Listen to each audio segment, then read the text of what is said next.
Bonjour à tous, je vous fais une petite vidéo rapide pour vous parler des énergies de la nouvelle lune et du nouvel an chinois. Je vais vous montrer très rapidement les cartes parce que j'ai pas forcément énormément de voix et que mon téléphone n'a pas l'air très coopératif aujourd'hui. Juste première info, on reçoit de gros téléchargements d'énergie cosmotellurique actuellement, ce qui peut venir un petit peu perturber nos centres énergétiques, notre équilibre intérieur comme extérieur, le temps que le taux vibratoire s'harmonise. Donc on peut avoir des vertiges, on peut avoir comment dire, des troubles de la vue, sensation d'être entre deux mondes, euh, d'être là mais de pas être sur la même dimension que les autres. Ouais, il peut y avoir un petit peu comment dire, ce décalage qui peut se faire ressentir. Donc c'est tout à fait normal, hein, c'est juste le temps qu'on s'harmonise avec la nouvelle fréquence vibratoire, donc pas d'inquiétude. Alors, pour faire très court, je vous montre les cartes. Donc j'ai trié, pardon. J'ai tiré avec l'oracle de la triade pour commencer. Donc on a eu l'équité, la foudre, la pénitence, la méditation, l'isolement, la science, la bénédiction, la sagesse et l'éternité. Pardon. Ce que ça vient nous dire, c'est que actuellement, on est sur une période de grande compréhension, de grande conscientisation pour ceux qui on va dire, ont amorcé déjà ce chemin. L'univers nous envoie des épreuves, des messages, des synchronicités pour nous faire réajuster notre trajectoire, pour vraiment faire un petit peu comme, vous savez, les trains qui prennent le mauvais rail.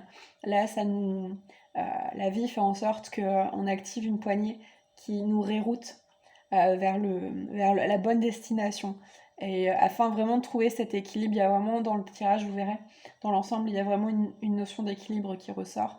Pour ça, il faut aussi se mettre un peu en retrait. Donc il y a justement la carte de la méditation, de l'isolement, pour justement pouvoir avoir suffisamment d'espace pour se connecter à sa guidance intérieure, pour faire face aussi à ces comportements maladaptatifs, à ce qui dysfonctionne encore dans nos vies, afin de pouvoir le corriger, bien évidemment.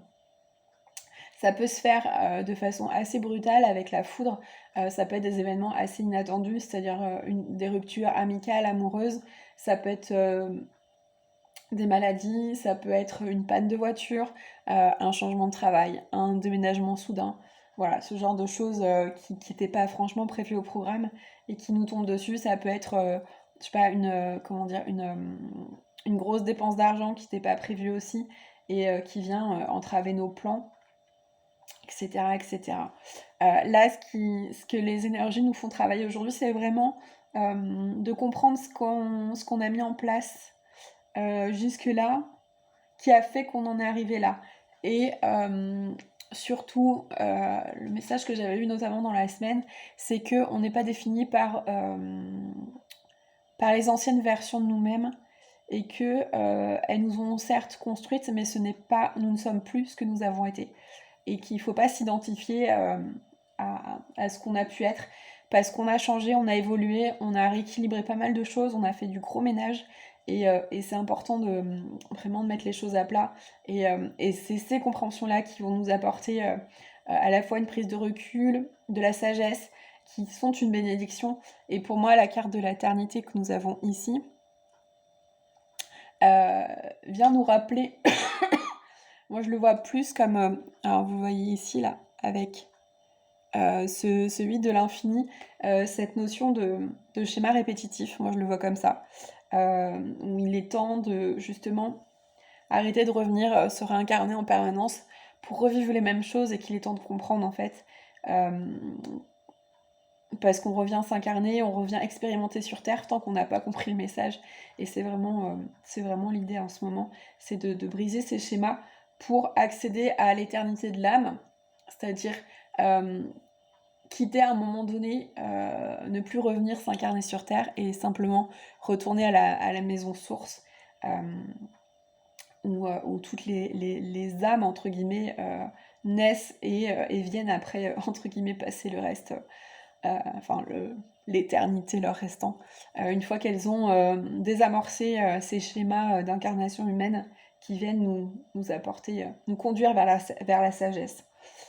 Alors ensuite, avec le petit oracle Dis-moi que tu m'aimes, j'ai tiré des cartes. Donc pour le présent, hop. Donc je vous laisserai mettre sur stop si vous voulez les lire. Donc on a la notion de respect et de trahison. Et ensuite, j'ai demandé les blocages et les points sur lesquels travailler. Je vous montre tout en même temps parce que ça a vraiment un rapport. Alors, je vais essayer de la mise au point. Voilà. Même principe, si vous voulez lire, vous faites sur pause. Pour moi, c'est vraiment cette notion de je me suis abandonnée, je me suis trahie. À un moment donné, je me suis manqué de respect, mais peut-être parce qu'on m'a pas appris à me respecter.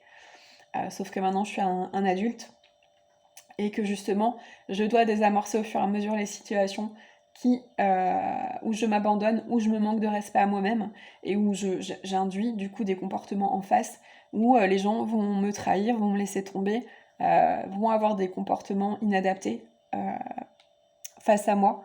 Et ça, c'est important. Et du coup, en conseil pour l'avenir, j'ai la carte du silence et du comportement. Donc pareil, mettez sur pause si vous voulez lire, sachant que c'est un oracle à la base amoureux, mais qui s'adapte pour moi à toute situation comme chaque oracle. Et quand je lis ces cartes, ça me fait penser à ton talent cette fois dans ta bouche avant de parler. Voilà, l'idée c'est vraiment de revenir à soi, peut-être de parler un petit peu moins de soi à l'autre, ou vraiment qu'aux personnes de confiance, et d'avoir conscience des comportements qu'on peut avoir, et peut-être tant qu'on n'est pas sûr de nous, c'est se demander pourquoi on réagit comme ça, et comment on peut modifier notre comportement, toujours avec ce choix de l'amour ou de la peur au quotidien. Et même si on a eu un comportement mal adaptatif, c'est de se dire ok, j'ai agi comme ça, donc je me flagelle pas en plus en me disant que j'ai fait de la merde, entre guillemets. C'est ok, j'ai eu ce comportement, comment la prochaine fois je peux faire mieux. C'est vraiment cette idée-là. Ensuite, j'ai tiré avec l'oracle d'Algariel qui vient un petit peu conforter ça. J'ai tiré ces cartes. Donc là, on a une épée, on a la balance de la justice, donc toujours avec cette notion d'équilibre et de tranchée. On a cette carte qui représente le passé, c'est les ruines du passé. C'est-à-dire que là, il est temps de trancher, de couper avec le passé, afin justement d'accéder au bonheur, avec cette magnifique carte. Voilà. Donc ça vient vraiment conforter, alors c'est assez basique comme message, mais pourtant, voilà, il n'y a pas besoin d'aller tirer par les cheveux les messages. Moi, je fais de façon assez basique et en plus, actuellement, j'ai pas forcément non plus l'énergie d'aller canaliser des messages de folie et je pense que là, on est dans des messages très terre à terre qui sont suffisants. Et pour finir, du coup, j'ai tiré des cartes avec l'oracle des dragons, que je vous montre, qui sont magnifiques et du coup très à propos avec le nouvel an chinois, du coup.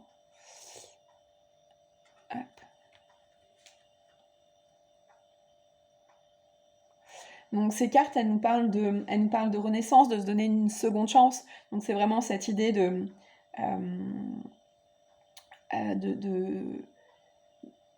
renaître de ses cendres et de laisser le passé derrière. Quand on vous dit donnez-vous une seconde chance, c'est que vous n'êtes plus ce que vous avez été. Et vous avez peut-être fait des erreurs, mais vous n'êtes plus cette personne et vous avez compris. Donc autorisez-vous à être heureux et ne vivez plus dans le passé en fait. Voilà. On a vraiment la carte de guérison en plus avec, ici, Healing, Restoring Hope. C'est vraiment la notion d'espoir. C'est une carte très positive qui nous accompagne avec cette petite, on dirait une petite fée, qui est avec le dragon aussi. Voilà. Où qui nous montre qu'on est bien accompagné, qu'on est accompagné par des êtres de lumière aussi, hein, si on part du principe que le dragon, c'est nous. Et cette carte-là, qui est la carte de la sagesse, et qui nous dit « posez-vous les questions, posez-vous les bonnes questions », entre guillemets. C'est vraiment une notion de compréhension sur ce que je vous disais, hein, sur pourquoi on en est arrivé là, pourquoi on a vécu tout ça, et apprendre en fait les leçons de ce qui a été vécu pour avancer de façon plus sereine et ne pas reproduire. Parce que justement, comme je vous disais, hein, avec cette carte de l'éternité, pour moi, il faut rompre en fait cette espèce d'infini qui se reproduit en permanence. Il y a une vraie nécessité de rompre les schémas et de vivre autre chose, et de vivre heureux, en équilibre, en harmonie. Et toute cette ère du Verseau là dans laquelle on est rentré nous conduit à ça. Je vais juste tirer une dernière carte. On me dit que j'ai pas besoin, mais j'ai envie pour le fun, avec l'oracle de Gaïa. Une dernière carte, s'il vous plaît. Hop. Ah ben voilà. On a la carte de la paix, dissolution des pensées négatives, avec vraiment un rayonnement au niveau de la carte, un soleil très très lumineux qui vient nous éclairer. Et pour moi, c'est vraiment ça. C'est ce que nous apporte principalement cette nouvelle année. Pour le nouvel an chinois, je pense que je ferai peut-être un tirage différent, parce que je me rends compte que là, on est vraiment concentré sur les énergies du moment. Et j'essaierai de faire un tirage sur les énergies de l'année du dragon, justement, plus précisément. Et du coup, je vais juste clôturer ce tirage sur cette magnifique carte. Fixez-vous cet objectif, cette rose, ce bonheur. Là, il est temps de vraiment de laisser le passé derrière, et d'être focus bonheur, et focus nouvelle version de vous-même, voilà. Sur ce, je vous souhaite du coup une très belle lunaison, que ces énergies soient douces, et je vous retrouve très bientôt pour la suite.